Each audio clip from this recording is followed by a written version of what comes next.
Now that you have determined the potential metrics that you have to measure, as marketers, you need to also be able to calculate your ROI from your marketing efforts. Let's get straight to it. The basic ROI formula will require you to first have your budget, which is how much you have to spend on your marketing each year, and analytics to help you track the results, which is the dollar value of your marketing. In Google Analytics, you will be able to get your results data so long as you have set up your goals with a dollar value. As for the budget, this will be in the marketing budget that your company has determined at the start of the financial year. Your ROI is then simply calculated as your results minus your budget divided by your total budget multiplied by 100. This will give you a percentage value of your ROI.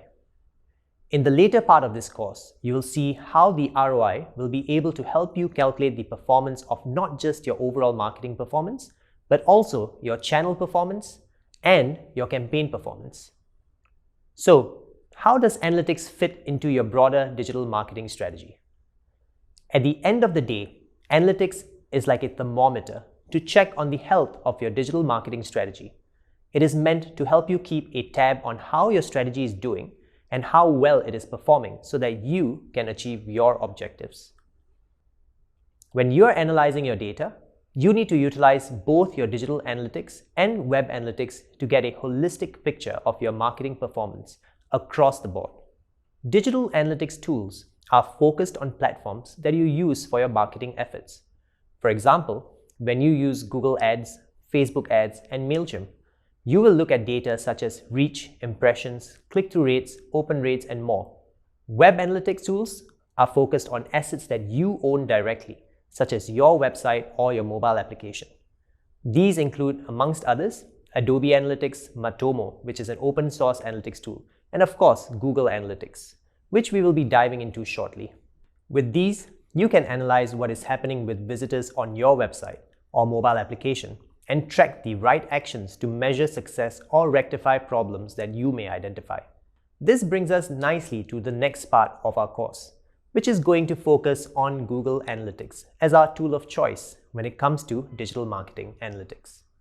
Google Analytics is called a web analytics tool, but it can collect and measure data from anything that is connected to the internet through the use of their API or application programming interface, which allows you to connect with the platform to send or receive data.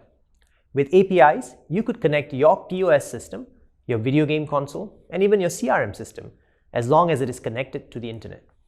Google Analytics presents data arranged in 3 stages: acquisition, behavior, and conversion, which aligns well with your customer journey.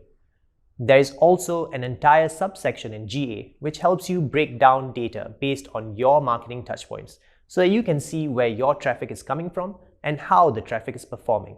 As I have mentioned, while GA is a major piece of your analytics data, it is not the only tool that you should rely on. You will need to use it in tandem with other tools where your marketing efforts are present to get a holistic picture of your data, as some metrics such as your Facebook ads impressions are not going to be available on your Google Analytics platform. In summary, we have discussed the customer journey and the different mindsets at different stages, the many marketing touchpoints throughout the journey. We learned how to map KPIs to metrics and also how to work backwards to figure out if your KPIs and SMART objectives are achievable based on your budget, how different analytics tools fit into your overall strategy, and finally, a brief introduction of Google Analytics. We have now got all we need to dive into the setup of Google Analytics in the next chapter. See you there.